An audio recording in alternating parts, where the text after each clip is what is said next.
Business with a servant's heart. Welcome to the podcast. Inspiration, motivation takes. Listen to the podcast. We're all about to talk about life. Our guests will share their life story. We want you to success in life and business. We're ready and we will start shortly. We're gonna talk about life. We're going to speak on business. You're gonna shine bright. We are going to witness. Business with a servant's heart. With hosts Steve, Ramona, and Ray. Inspiration, education talks. Listen to the podcast. Steve, Ramona.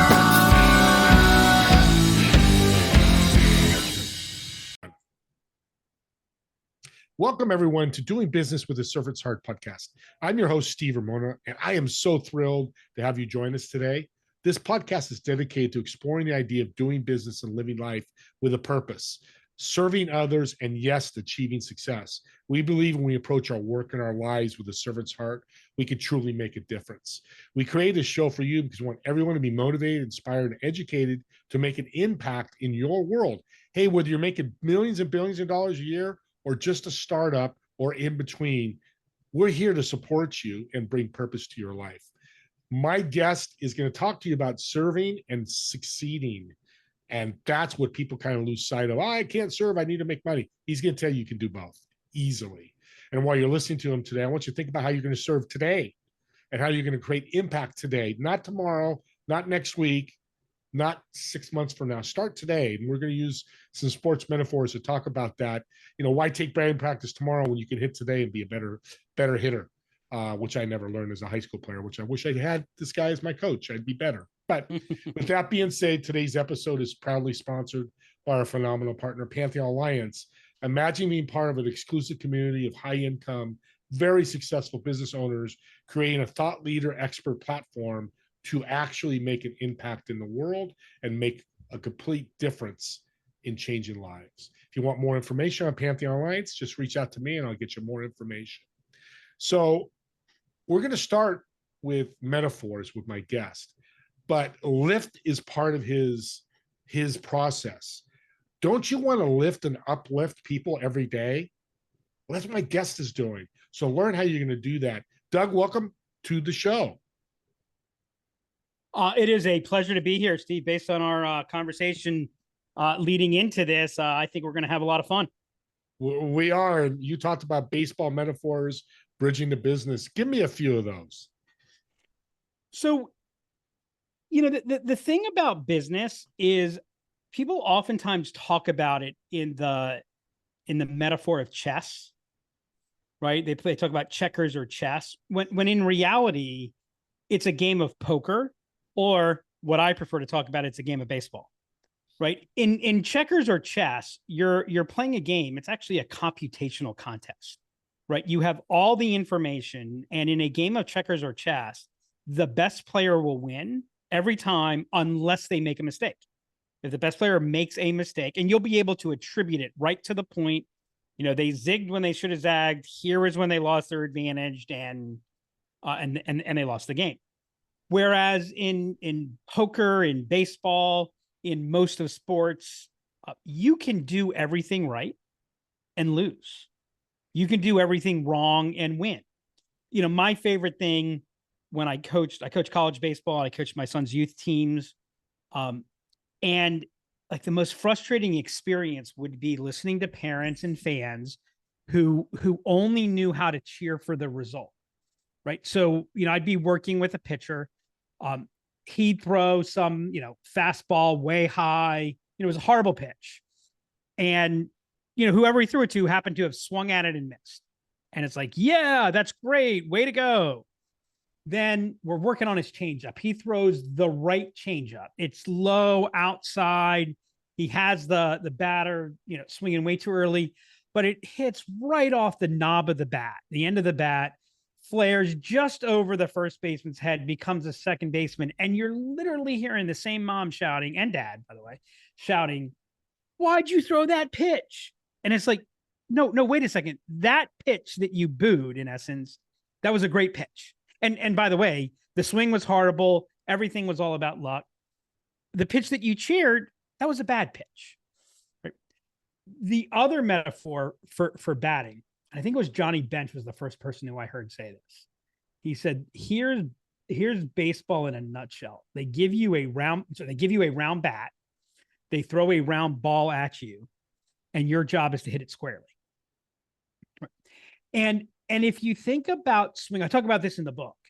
If you think about swinging a bat, if you watch any amount of baseball, you'll see every individual batter has their own unique style to what their swing is. So every swing is different.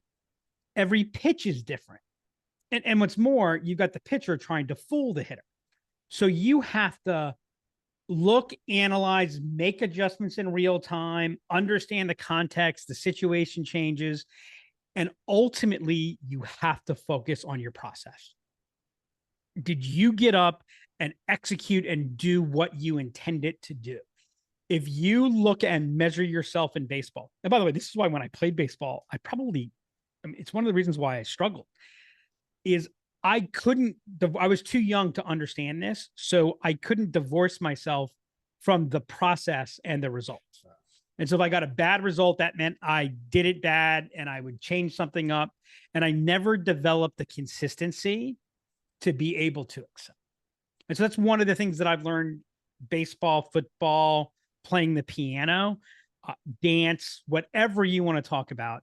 You're going to find that having a clear idea on what are you trying to do going into it, focusing on consistency, that's what ultimately leads to the best outcomes. Powerful message, because that's the hardest thing to do consistently, but it's the most rewarding in both sides of the fence there.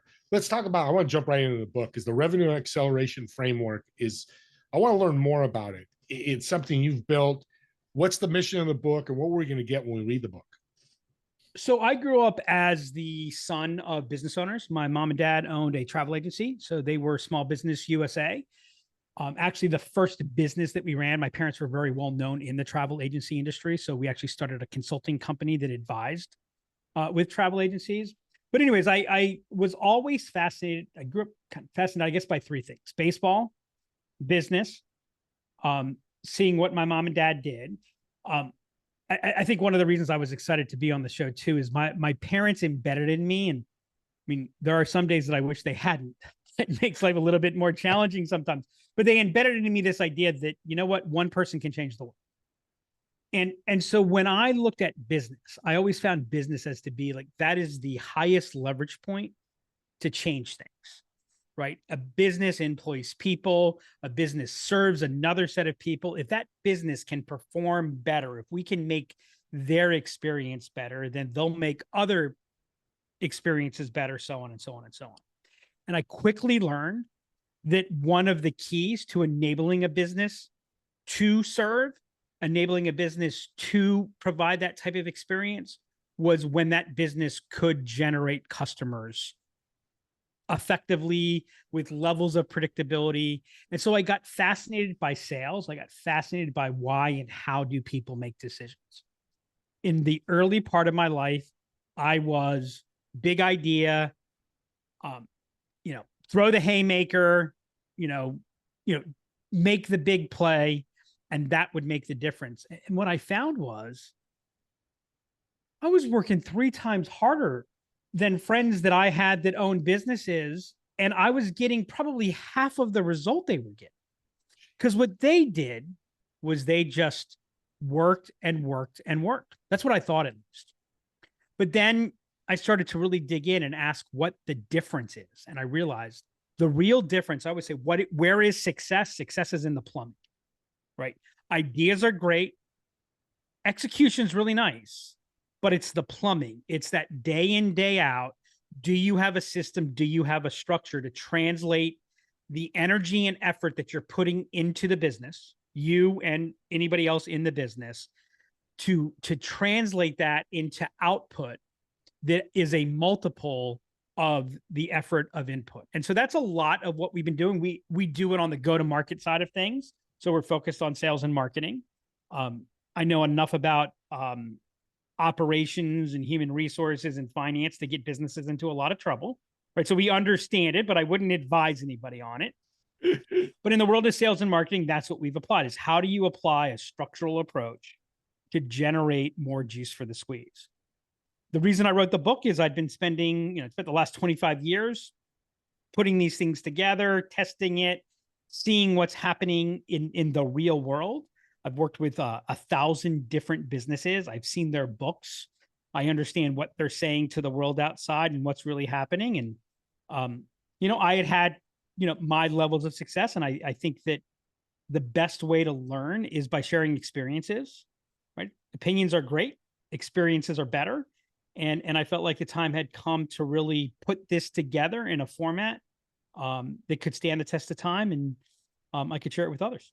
Yeah, and it was so well said, and I love this sharing. That's a servant heart. Yeah, and you're super successful. You're responsible for billions of dollars going through companies. That's success, but you still have that servant's heart. God bless. I love that. I've got a question. It's a unique question. I see the book, The Revenue Acceleration Framework. You use revenue instead of sales, the sales acceleration framework. Was there a reason that you used revenue? So revenue is a little bit more holistic. And so sales is always in my heart. Sales tends to get manifested in as a subset, what I would call new revenue. We don't really think of sales as what we're doing for our existing customer base, which is typically responsible for generating the vast majority of revenue. And so it's really, one of the things that there's an old statistic that says it costs you 6 times as much money to generate a new customer as it does to keep the customer that you have. I've tend to found a lot, most companies that are really focused on growth tend to look outside the organization and miss the opportunity. Most companies that I've come across could double to quadruple their revenue without adding a single customer by better utilizing their existing customer base. And then the other thing that it connects to, one of the hot disciplines that has emerged over the last 5 years is a discipline called revenue operations, kind of the backstage elements and the orchestration of all the sales, marketing, customer success, customer management activities.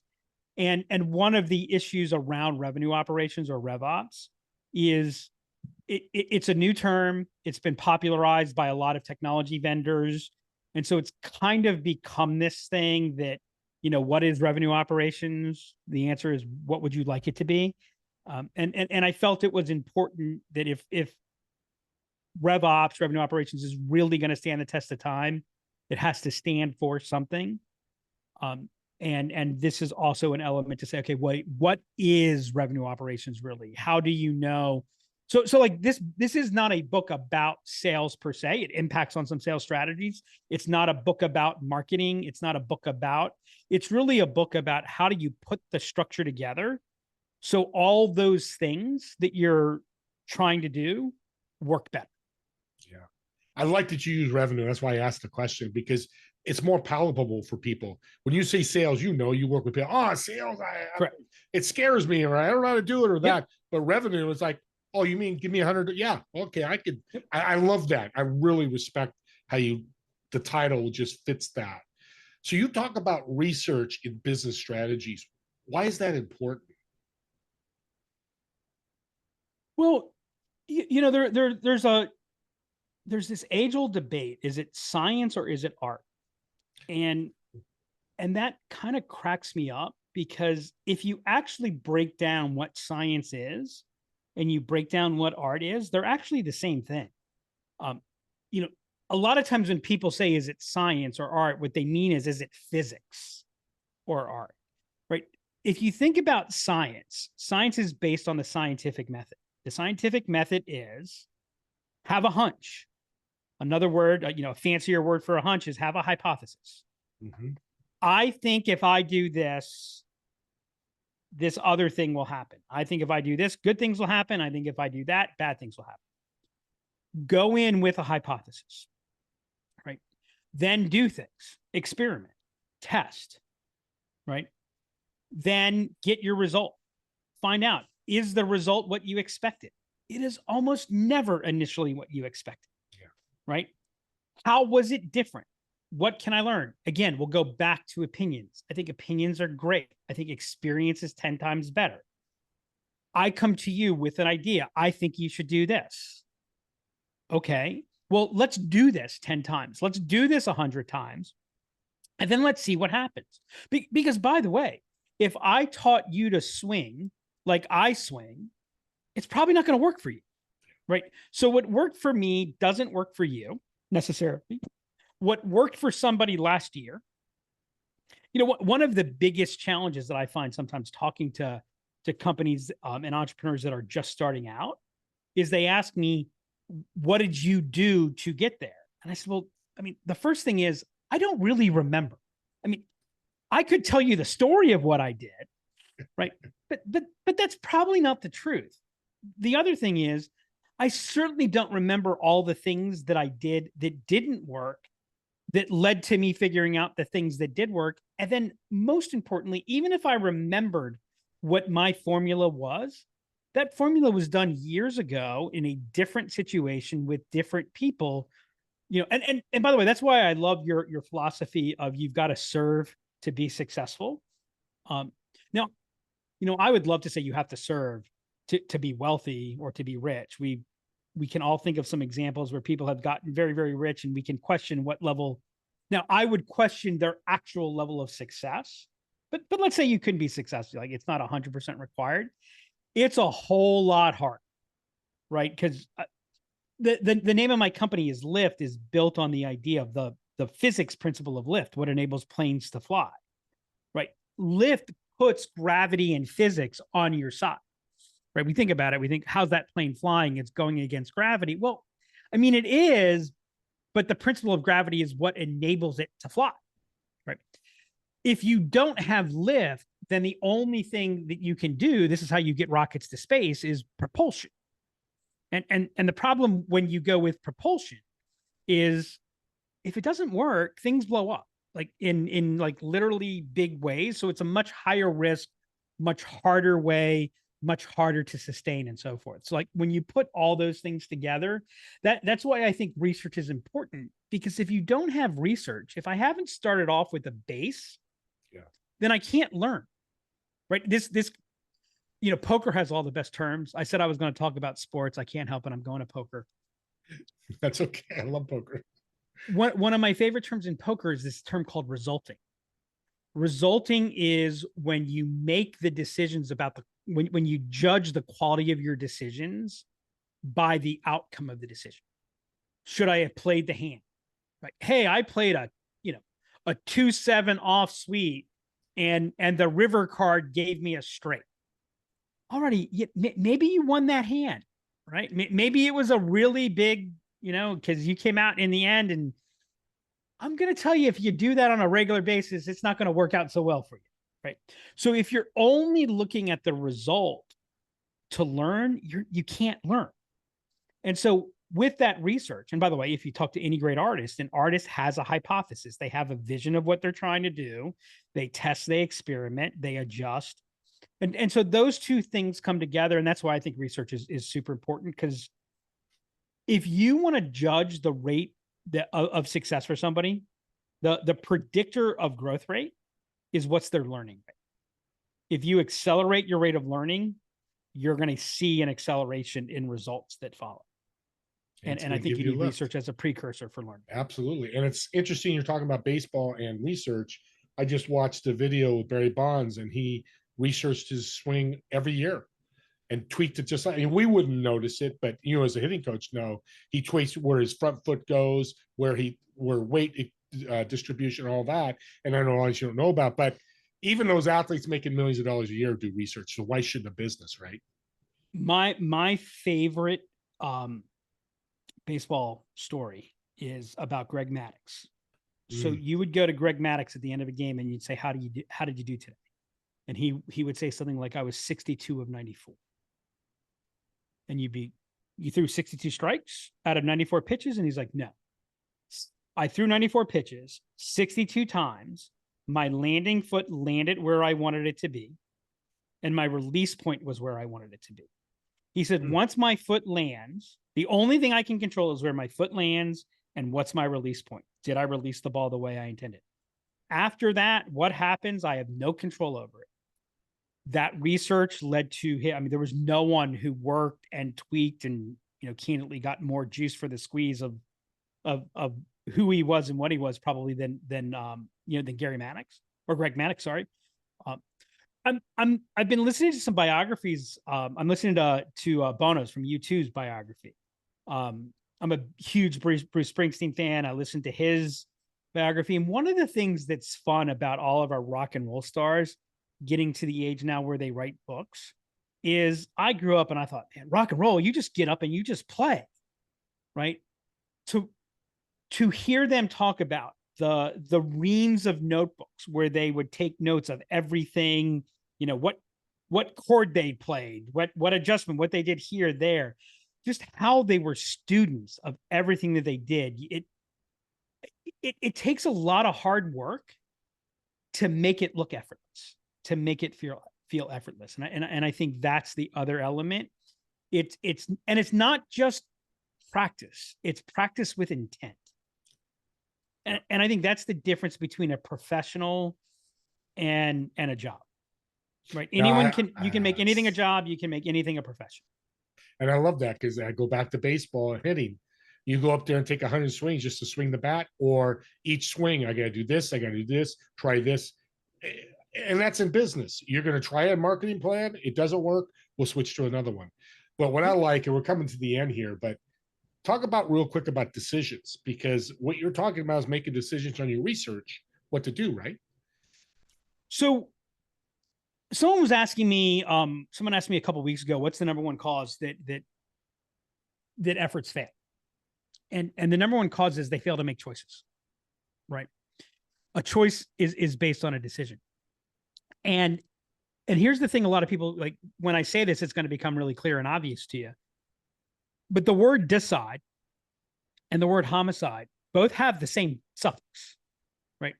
Side is the operative word in there. They both mean to kill, right? When you decide, you're killing option, right?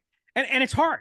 By the way, like the caloric energy that it takes to make a decision is literally the same level of energy as if you were doing, massive weight, like you were doing max reps from a weightlifting standpoint.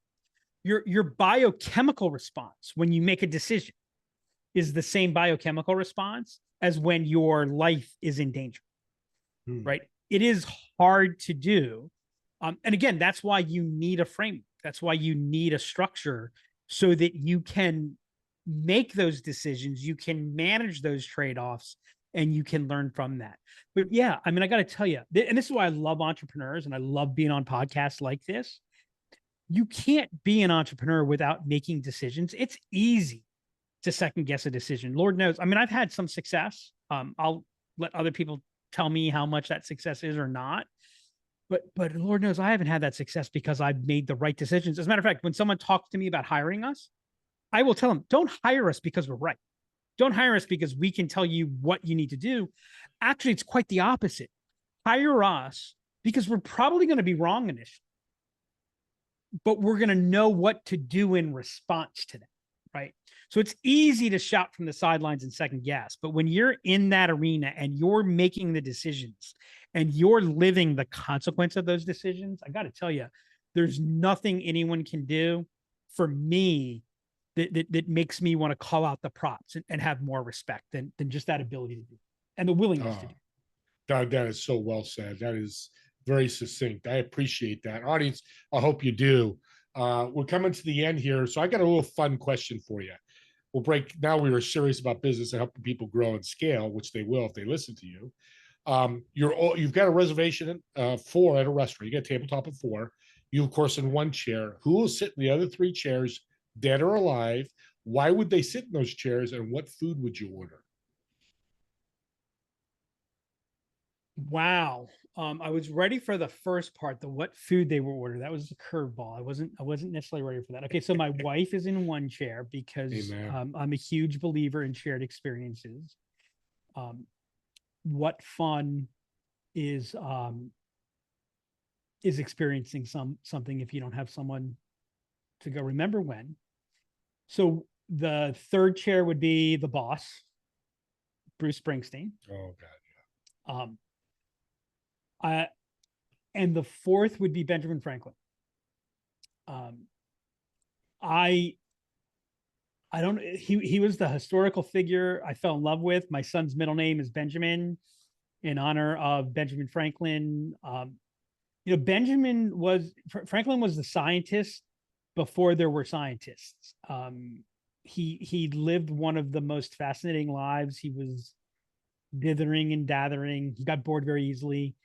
Man, I would love to be able to experience, the boss, Bruce. What is it like to so I DJ'd when I was in college and out of college. And I'll tell you, when you've got a bar and I'm like, okay, I'm gonna I knew everything I was gonna do for the next 45 minutes, and I was gonna bring them up. I was gonna bring them I gotta tell you, it was a power trip, right? But I can't imagine, having a guitar and a microphone, 80,000 people just on the edge, being able to do that again and again. You want to talk about consistency again and again and again. Amen. What are we gonna have? You know what? I got a good answer. We're gonna have Italian. Nice. Okay. And the reason we're gonna have Italian is the longest meals I've had are Italian. And if I were at a dinner table with my wife, Bruce Springsteen, and Benjamin Franklin, I would want that dinner to go as long as possible. Steve Van Zandt, who's in Springsteen's band, was asked the question, if you could only play one more song in a live show, what song would you play? And he said, oh, that's easy, Drive. The reason? It's the longest song in our catalog. That's a great answer. Interesting, Doug. I had Italian last night with friends we caught up with 2.5 hours. We looked at the clock, go, oh my God, you nailed it.